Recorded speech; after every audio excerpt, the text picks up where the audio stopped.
And I've seen this in the work you've done in East Timor, because I've been part of a workshop that Joy did in East Timor, and Joy and I have travelled in Indonesia, in Ambon and a few other places, is that joy empowers people.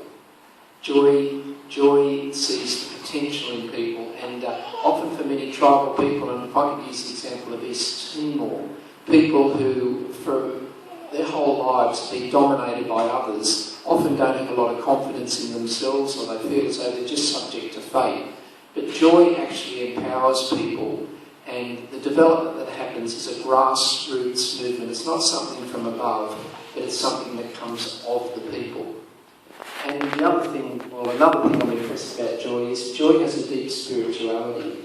Joy takes a holistic approach to development and to peace building. And then finally, as I said in the earlier service, joy is a diplomat. Joy knows how to work with people, and she knows how to get things done, and you get results. I know that. So it's been a real privilege, Joy, to hear you today. And look, we'd love to have some time for questions, and what I suggest is afterwards in the hall, after morning tea, please feel free to talk to Joy. I want to ask you, Joy, and it's this. Joy, what motivates you? Why do you do what you do? When a lot of people retire, they often find a beach house on the north coast, or they find some pleasant activities. 2 years ago, John and I retired from the United World. Decided to retire because I thought I should save some of my energy to work directly with people in Mindanao.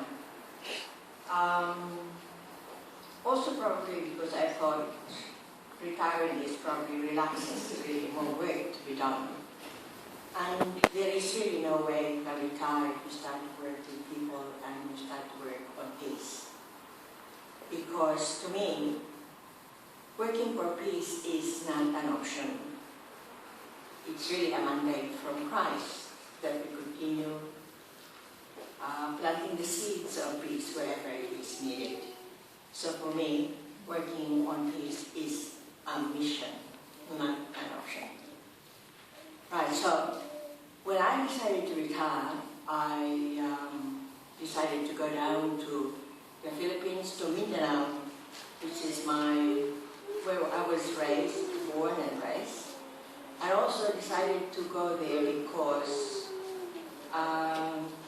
when you think of the Philippines, or when your embassy hears about you people Australians going to the Philippines, there's a big warning not to go to Mindanao. That is my area, because they said it is the most violent area in the whole of Philippines. And I've been working in the Asia-Pacific region where there are also lots and lots of conflict. I mean, John can tell you that, work in Indonesia, in Ambon, in Sri Lanka. And it's almost the same conflict that's there. And I just feel that people are created good because they all come from God, who is good. So it's really just a matter of a challenge for us to help people unwrap, all those things that wrap around the goodness that God has given us from the very start. So, I plunged myself into the area of Mindanao. I have a little land there, but I also decided to work with the Subanan people. This is the tribal people of Mindanao. Now, Subat means river, so they used to live along the river.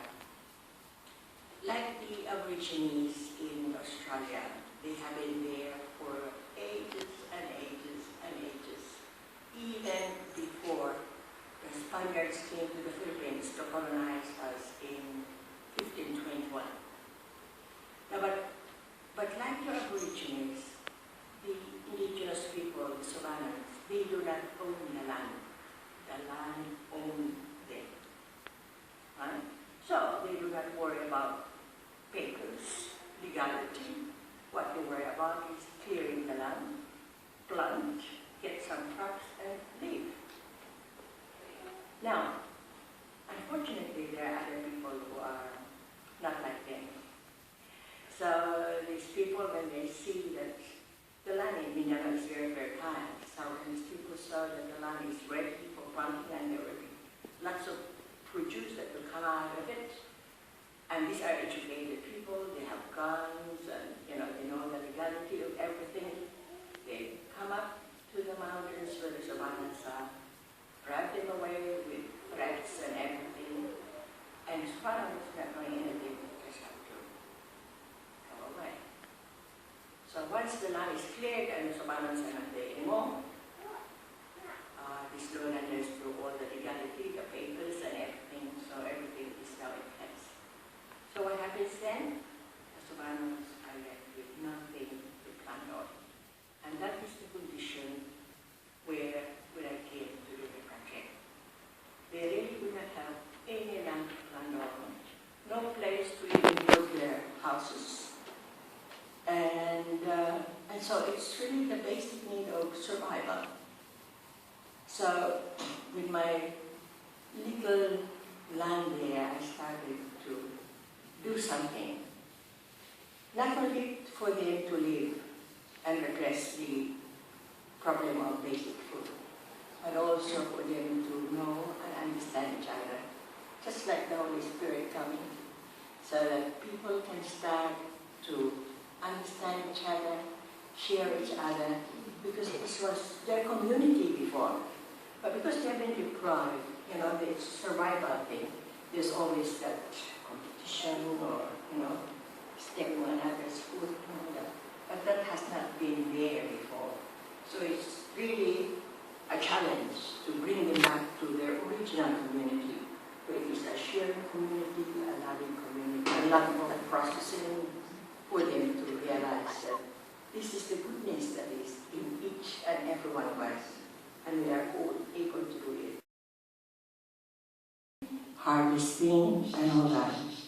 But for many years they have been deprived of the land from other people, not the tribal people.